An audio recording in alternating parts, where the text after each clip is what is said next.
Hi! In front of me is Motorola Moto G51, and today I would like to show you how you can change default apps on this device.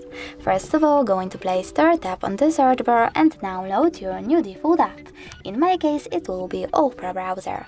You don't have to open it, just wait for it to download and click Home button.